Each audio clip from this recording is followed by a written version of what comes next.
Hello, everybody. Welcome into Sports by GSMC Podcast Network. I am your host, Jeremy Lapidus. Today we have a great show for you. We are going to be talking about the NFL Combine a little bit. We're going to follow that up by continuing our coverage of the MLB offseason, this time talking about the Atlanta Braves. And then we're going to move on to the news about Joel Embiid. We're going to cover his outlook, what he said about coming back, and what I think that might mean for the 76ers and the rest of the NBA. And we're going to finish off our show with a little bit of March Madness coverage. It is March 1st, after all, so we are celebrating March Madness month by talking a little bit about the bubble teams. And who we think will get those final at-large bids. But before we get too far into the show, remember that if you would like to be an even bigger part of the show than you already are, all you need to do is go to gsmcpodcast.net. Again, that link is gsmcpodcast.net. Leave a tip or donation. We appreciate anything you do give. Some should pop across the bottom of the screen for everyone to see. But like I said, we're going to start off our show with the NFL Combine. The NFL Combine started yesterday, and it continued through today.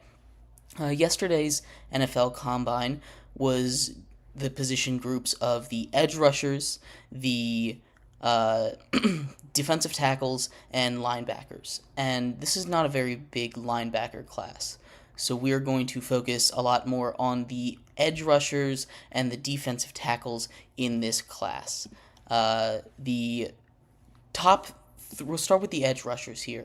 And the top three, or three of the top edge rushers in this class, Dallas Turner, Chop Robinson, Jared Verse, they all had pretty solid days. All of those guys, if you look at 40 times, they were the three fastest of the edge rusher group in 40s.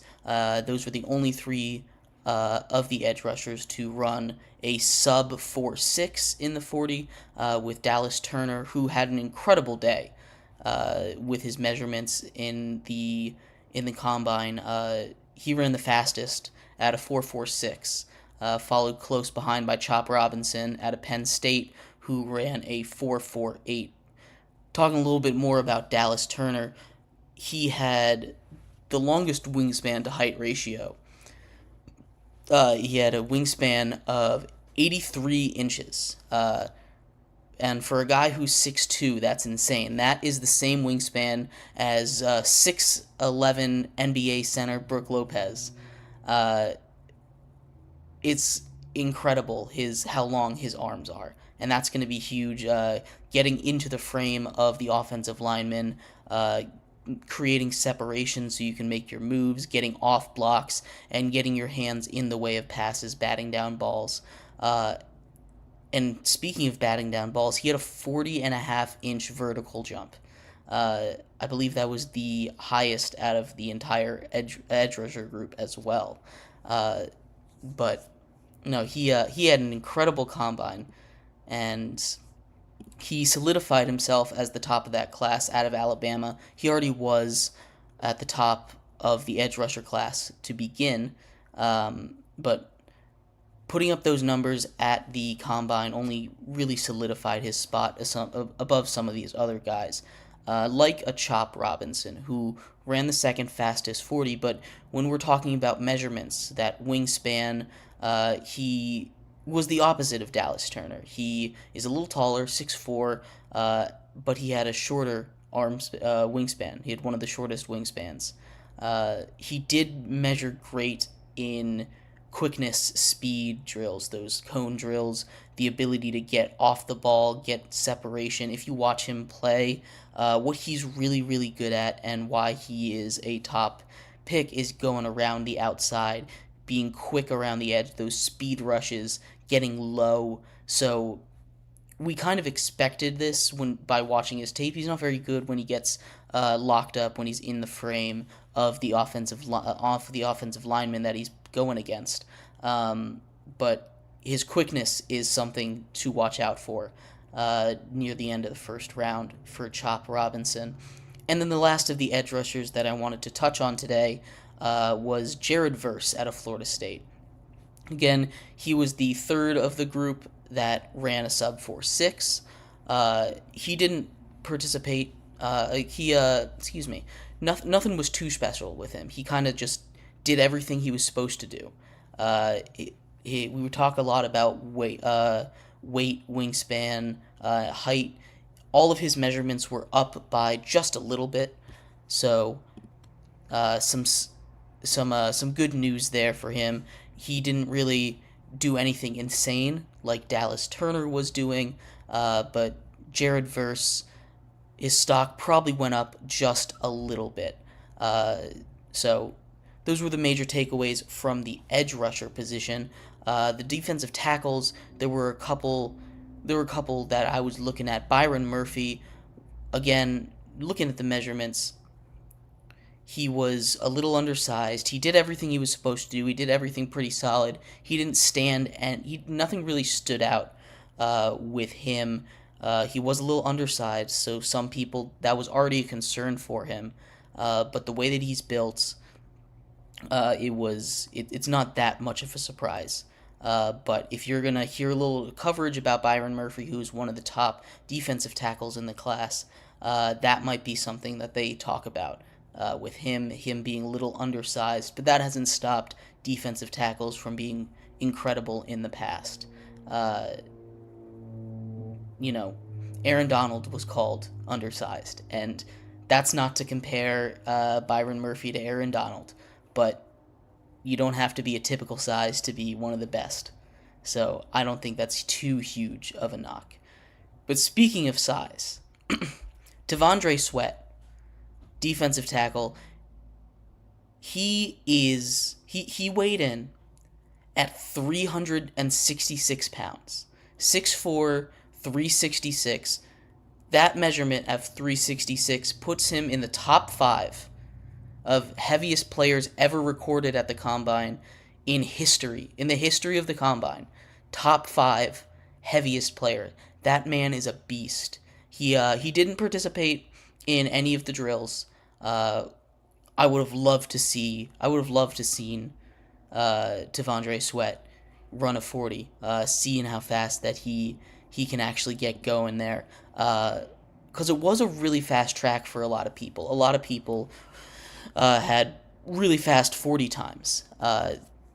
But he didn't end up running the 40. But his measurements were insane. 366, 6'4", again, top 5 heaviest player ever. I'm excited to see what he can do. He's going to be a force on the inside. It's tough to move a man that's 366 pounds. And then the last of the defensive tackles that I wanted to cover before we move on to today, Jerzon Newton, or Johnny Newton, he didn't participate in any drills. He did get measured. There wasn't anything incredible with him, but he didn't end up participating in drills. So that might make his draft stock fall a little bit. We'll obviously have to wait until the pro day for him when he will do all his workouts and stuff. But moving on to day 2, I talked a little bit about this the other day. The position that I'm most excited to watch in the Combine is going to be the cornerbacks, because there's a lot of top cornerbacks that need to get a little bit of separation from each other. You look at some of the guys that I had in my first round mock, Teron Armstead, Cooper DeJean, Kenyon Mitchell, Kool-Aid McKinstry, Nate Wiggins, and Ennis Rakestraw Jr., I wanted to see what they could do at the Combine. Now, Cooper DeJean and Kool-Aid McKinstry are both not participating today because of injuries. McKinstry had a fractured foot that was found by the medical examinations earlier this week in the Combine, and Cooper DeJean has a broken leg, so he is not participating.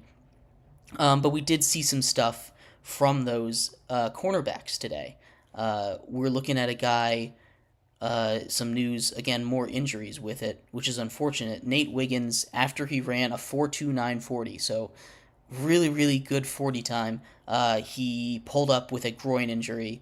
It reportedly isn't that bad. He's not going to do any more drills, but he is supposed to make a full recovery. He was icing it last I saw and was trying to figure out whether or not he could go back. It doesn't seem like he is coming back. But a 4.2940, a nice showing for Nate Wiggins, who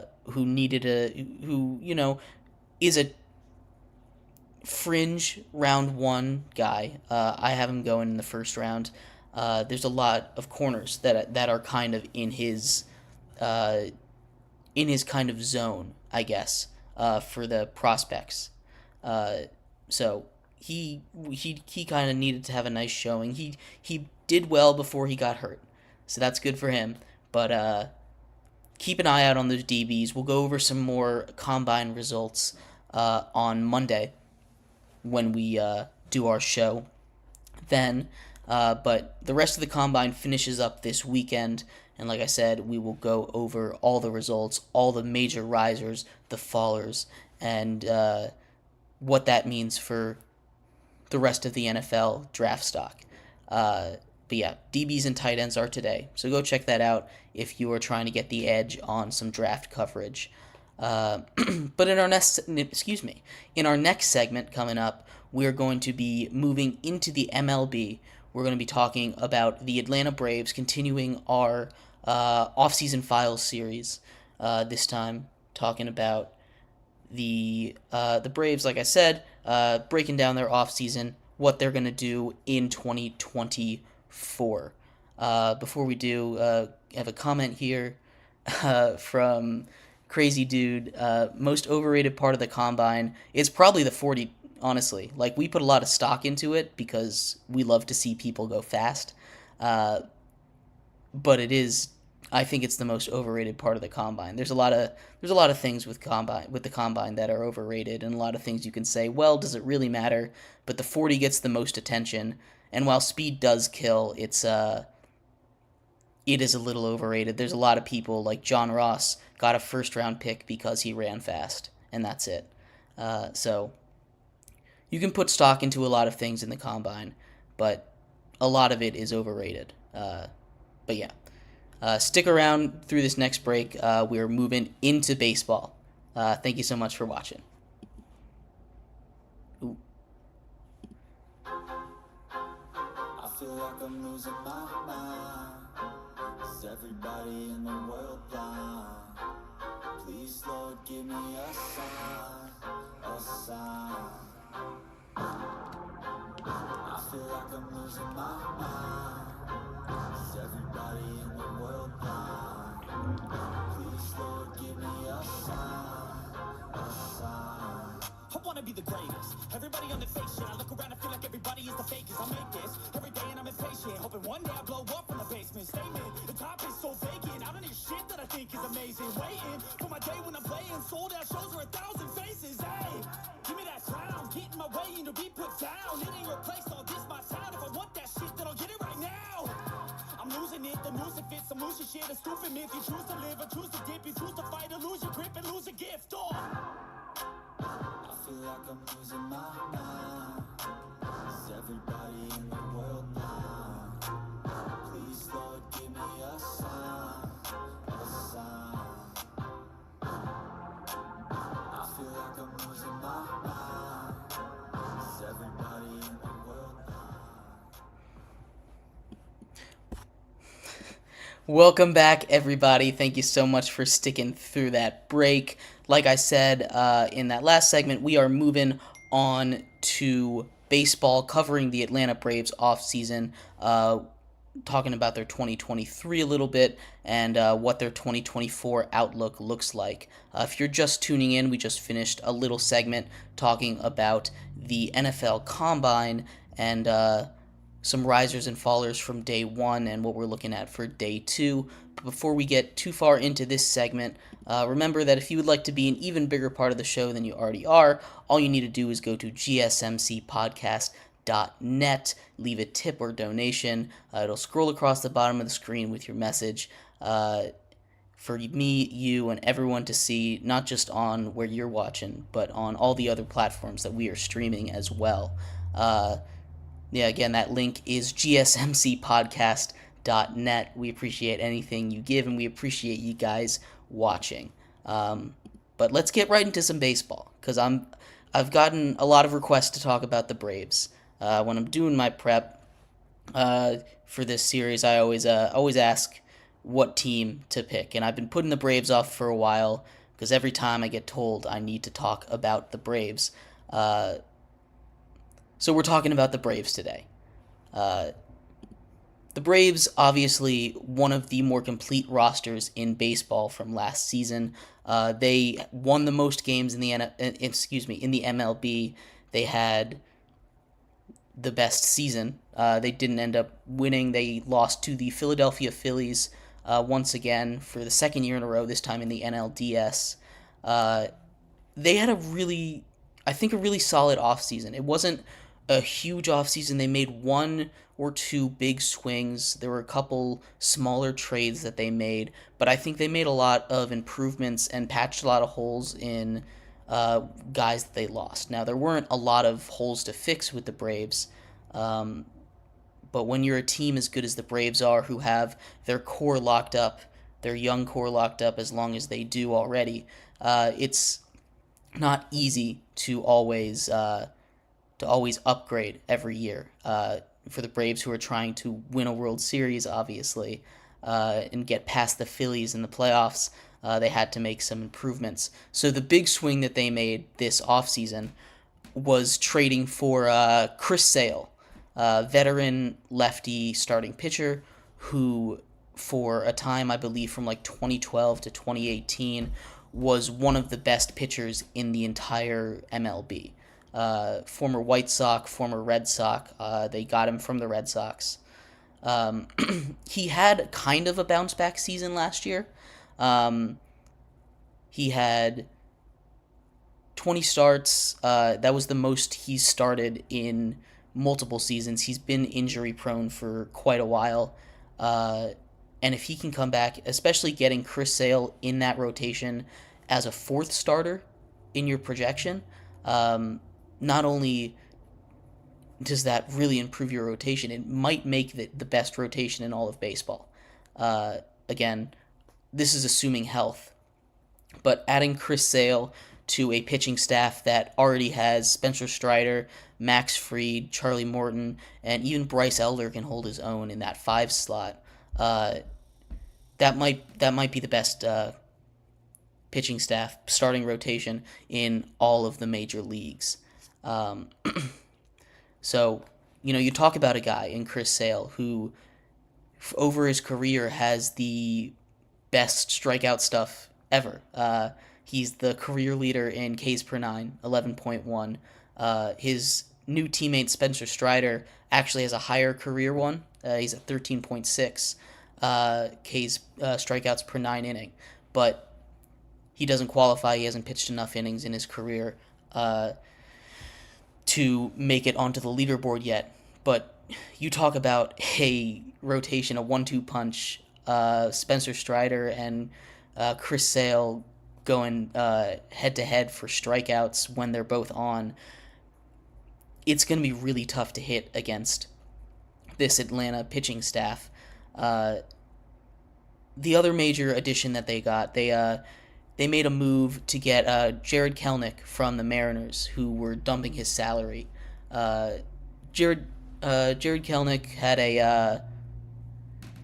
he had a good season after. I won't say he had a much better season, I would say, in 2023, after really a disappointing start to his career from the prospect hype that he had when he first got called up in Seattle.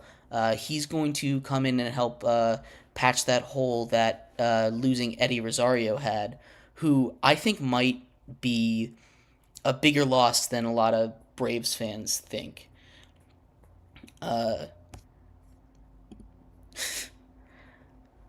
Eddie Rosario, they lost him. They let him go in free agency. Yes, Aaron Bummer is the biggest add. He's not a major addition. They got another bullpen arm back there. It's very important that he's there. They do need him. But Jared Kelnick will be there. Like I said, he made huge improvements in 2023. He started hitting. That really was what was missing in his game. He can already play some solid defense out there in left field where they're going to need him. But losing Eddie Rosario, I think I went to one Braves game last season in Atlanta, and you'd think with the team as stacked as they were, a team that won 104 games, a team with the MVP Ronald Acuna on it, Matt Olson, hometown hero on it, that one of those guys might get the biggest pop.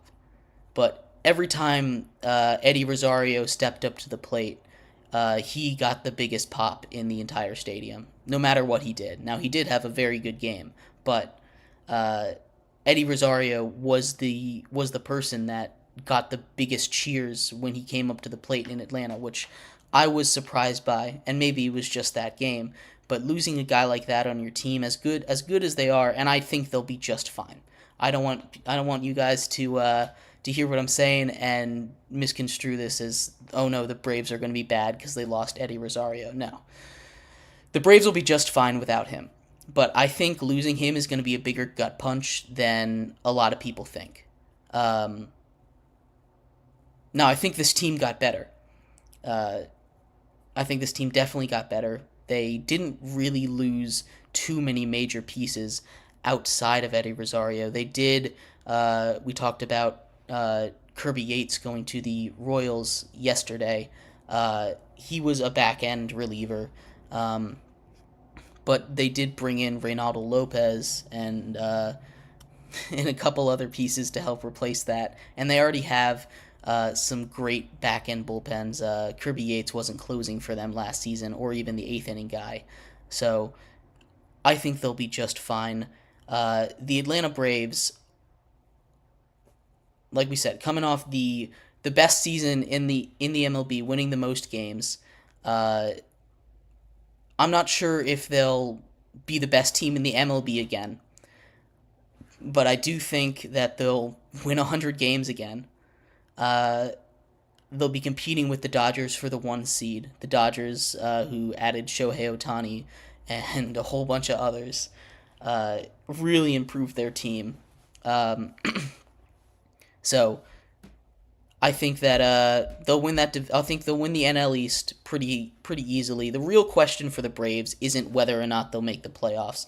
The real question for the Braves is if they face the Phillies again in the playoffs, can they get past them? Can they get over the hump and make a run to the World Series or to the Championship Series? And that's not really a question that can be answered right now. I think the Braves are definitely a top 3 roster in the entire MLB, probably top 2, only behind the Dodgers, I think. But baseball is a crazy sport. They are absolutely going to be World Series contenders, and strong ones at that, in 2024. But I'm not sure if they're going to win the big one. I think they're my World Series favorites, and I keep getting in trouble for saying that. As a Nats fan, I hate saying that. But I think the Braves are World Series favorites this year. I know the Dodgers went out and got Shohei Ohtani, but he's not pitching, and they don't really need him to pitch. But I think the next, not this year, but next year, is when the Dodgers will start winning World Series again. But I think the Braves are my pick to win the World Series this year. I'd love to hear your guys' thoughts about the Braves, what they did in the offseason, some other moves that they made, what you think their 2024 is going to look like, and any other thoughts you had on them. But yeah, in our next segment, we are going to move into some NBA basketball talk. We're going to talk about some Joel Embiid news. He came out yesterday with some news about his injury. We're going to talk a little bit about that, what that means for the 76ers, their future, and the rest of the NBA. Stick around through this break. I appreciate you guys listening. We'll be right back.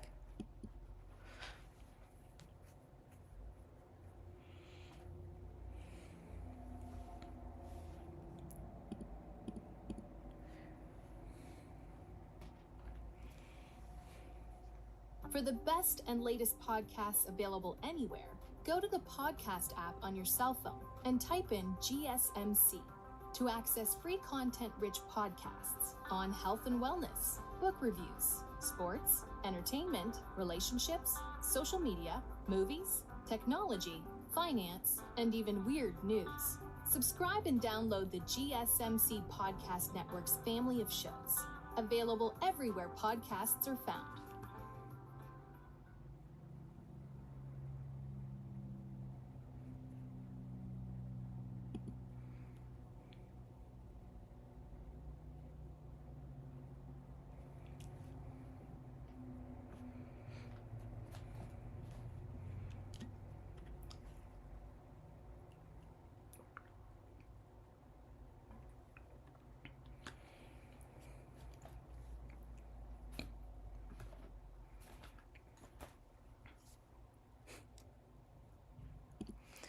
Welcome back, everybody. Thank you so much for sticking through that break.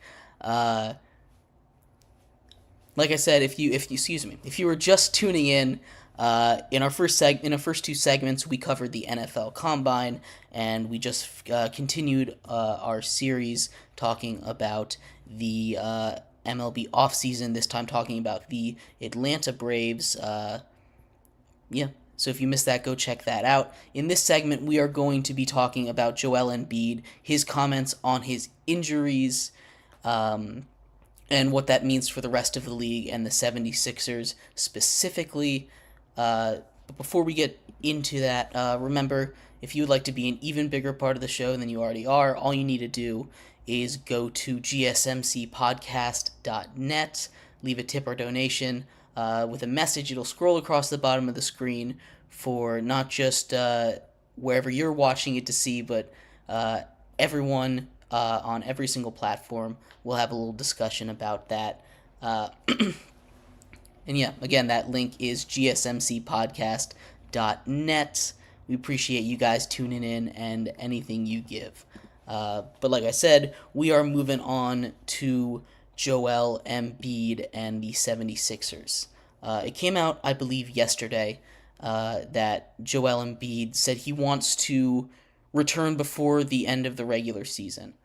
For those who are unaware, Joel Embiid went down with I believe, a torn meniscus injury about a month ago, and it was rumored that he was done for the season. This was right before the NBA trade deadline.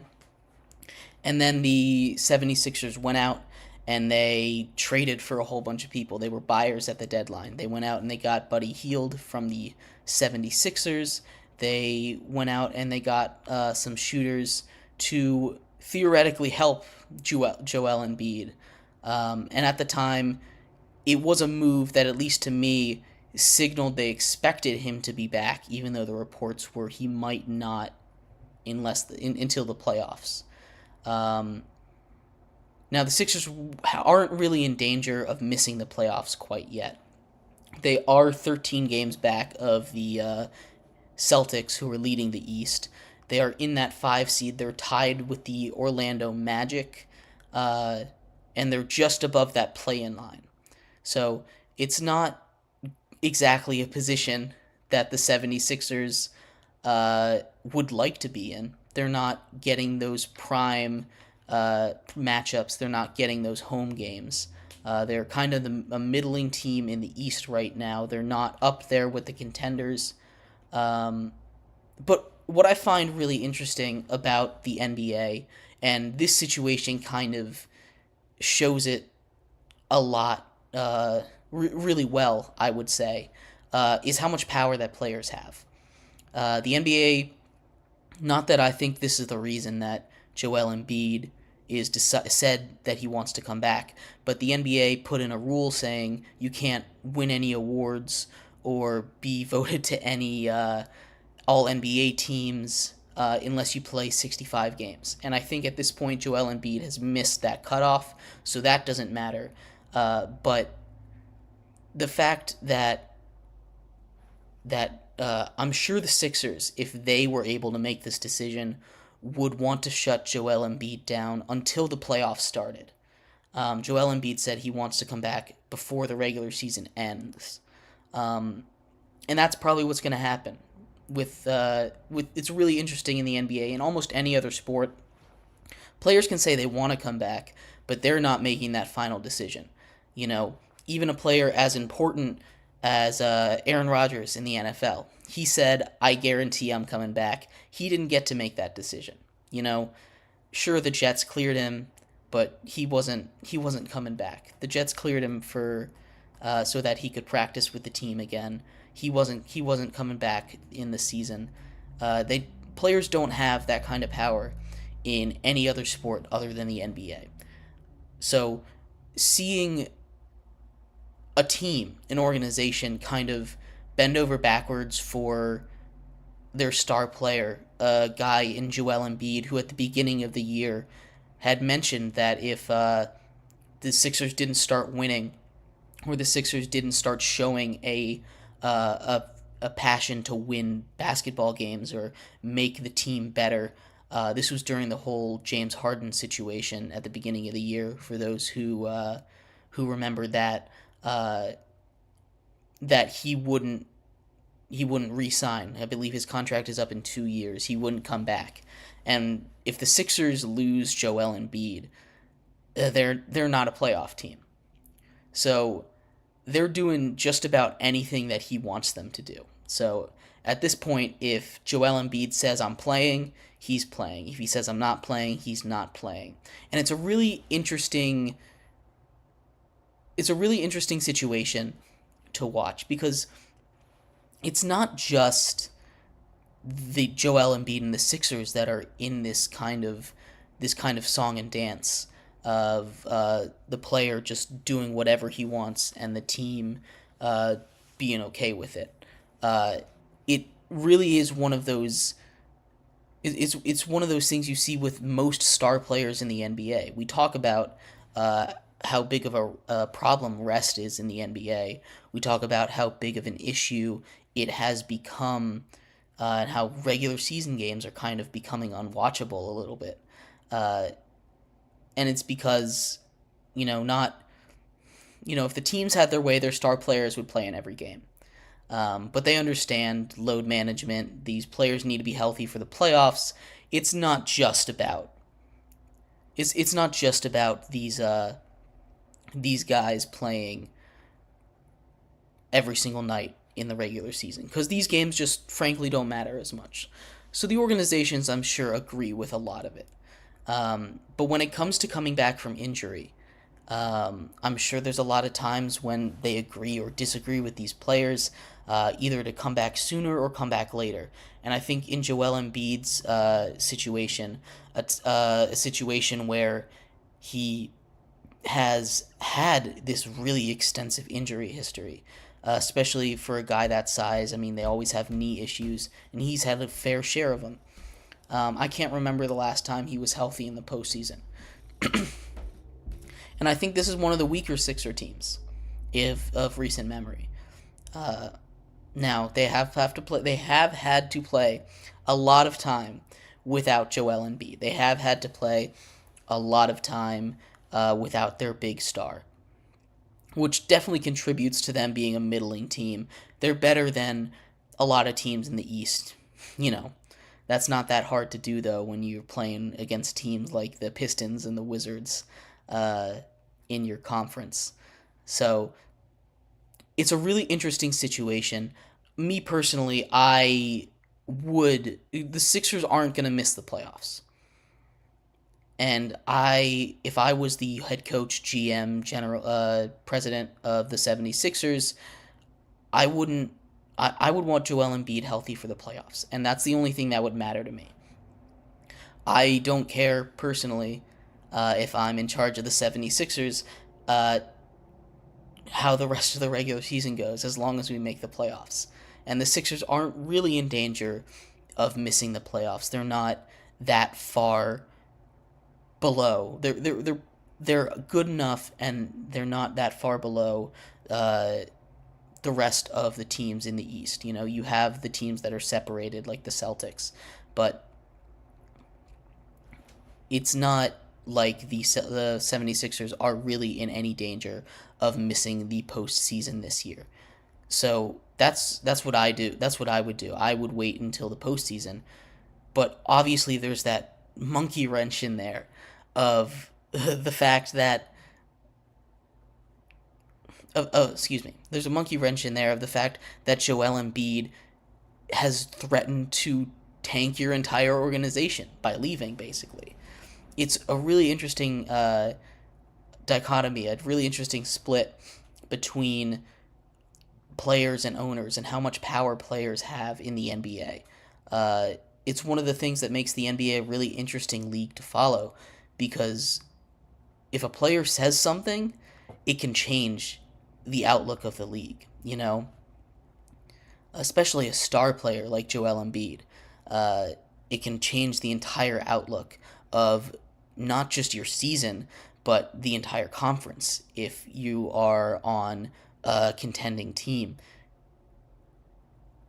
It's really interesting to me to see how much power these players have and how different that is from every other sport, major American sport. Yeah, it really is something that I've been keeping my eye on.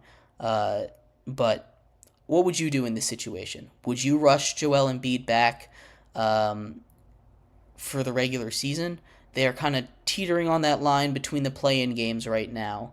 But I don't think the play-in really is going to matter all that much in the grand scheme of things. We've seen last year the Miami Heat make the NBA Finals from the play-ins. And I don't know why the Sixers can't do the same thing. You get a healthy Joel Embiid, a rested Joel Embiid, hungry Joel Embiid. You should be able to breeze through the play-in games. And then it's not an easy road for the rest of the playoffs, but it's doable. You know, the Sixers have beaten the Bucks. They have beaten the Celtics. The Celtics have their number, especially in the postseason. But it's not impossible.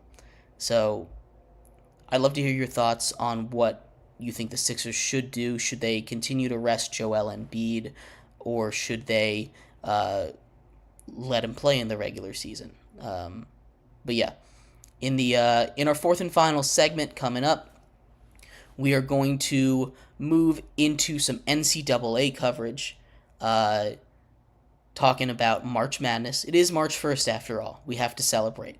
We're going to talk about some bubble teams, some of those teams that I think will get in, some of them that I'm shocked are still on the bubble. But yeah, stick around. Up next, March Madness coverage. We're going to be right back.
Welcome back, everybody. Thank you so much for sticking through that break. If you are just tuning in our first segment, we talked about the NFL Combine, some news out of there, some major takeaways from the first and half of the second day in the NFL Combine. In our second segment, we continued our MLB offseason coverage, this time talking about the Atlanta Braves. And we just finished talking about the NBA, the state of it with how much power players have, specifically surrounding Joel Embiid and the 76ers. Today, to finish off our show, since it is March 1st, we have to get into the March Madness season. We have to celebrate it being the third month of the year, it being March. We are going to get into some March Madness coverage. It is the final weekend of the regular season here for the college basketball season. So we're going to talk about some bracketology, some bubble teams heading into conference championship season. The conference championship tournaments. But before we get too far into this segment, remember that if you would like to be an even bigger part of the show than you already are, all you need to do is go to GSMCpodcast.net, leave a donation. I believe your comment will scroll across the screen. Again, that link is gsmcpodcast.net. Of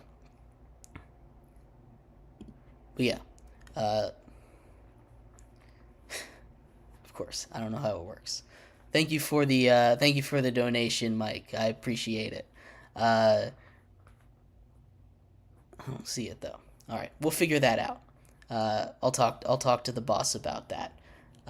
But like I said, we're talking about the NCAA March Madness. I did hear the ding. I didn't see the thing though. So I apologize for that. But we are talking about the bubble teams in March Madness. For those who don't know, the way that March Madness works, each conference gets one automatic qualification. There's a whole bunch of teams that even if they don't win their conference are basically locks to get in.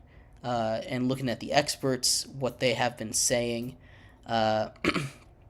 it leads to 30 spots or 30 teams for 19 spots is the math that they have.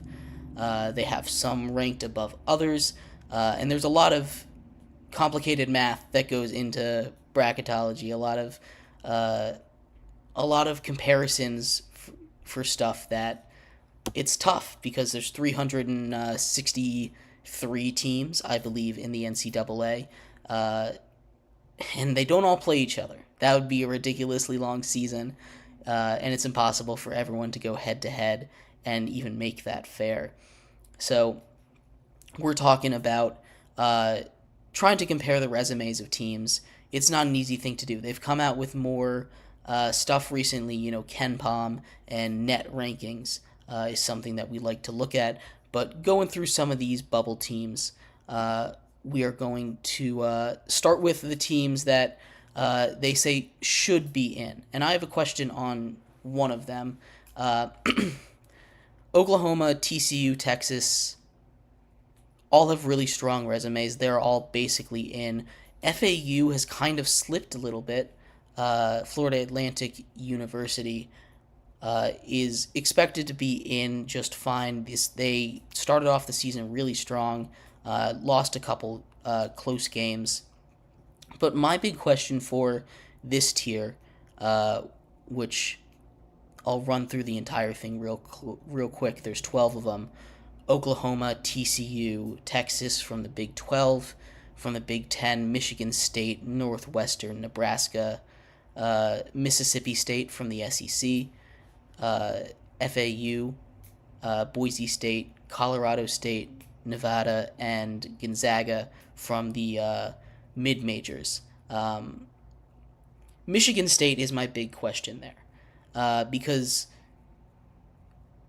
they started the season off at number 4, And for those of you who don't remember, they lost that first game to my James Madison Dukes, who are also on the bubble here, and we'll get to them in a little bit. But not only do they have that loss on their resume, but they have two straight losses. One of them on a wild buzzer beater. But they just haven't looked like that strong of a team. And honestly, I think there's some teams in this other tier, like Wake Forest, who beat Duke a couple days ago and played North Carolina really tough. Two teams that are locks for the March Madness bracket. I would prefer them in over Michigan State. Virginia, I would prefer in over Michigan State. I know Virginia has had a couple crazy losses, but they're a team that's due for that with the style they play. Super slow pace, defense all the way. Um, Even a team like Iowa, who just beat Michigan State, or James Madison, who I understand does not play nearly as tough of a schedule, but they did also beat Michigan State. A couple of those schools I would have ranked over them. And I know Michigan State is a good team. Like, you have to be a good team. You have to be a really good team to even be in conversation. To be in the to get in that large bid, you need to be a really good team to be even in that conversation. So I want to give my flowers to every single one of these teams before I dive in on them. They've all had really incredible seasons. Every single one of these 30 teams. But there's just not enough spots. And that's, you have to be elite to make this tournament. And that's what makes it so good. That's what makes it so much fun to watch. Gonzaga was in the danger zone for there for a little while, but they're comfortably in the top 25. They should, assuming they win the games they're supposed to win, they should be good to go. Again, all these teams are really good teams, and we assume that they're going to win more games than they lose. But we never know how college basketball is going to turn out. Anything can happen. We've seen 16 seeds beat 1 seeds before. So you got to watch. None of these teams are locked. Nothing is set in stone until you either win your conference or Selection Sunday is over. Talking a little bit about some other teams down this list. In that extra work to do section, they have Kansas State and Cincinnati, and there was an interesting thing brought up recently. Both of these teams are in the Big 12.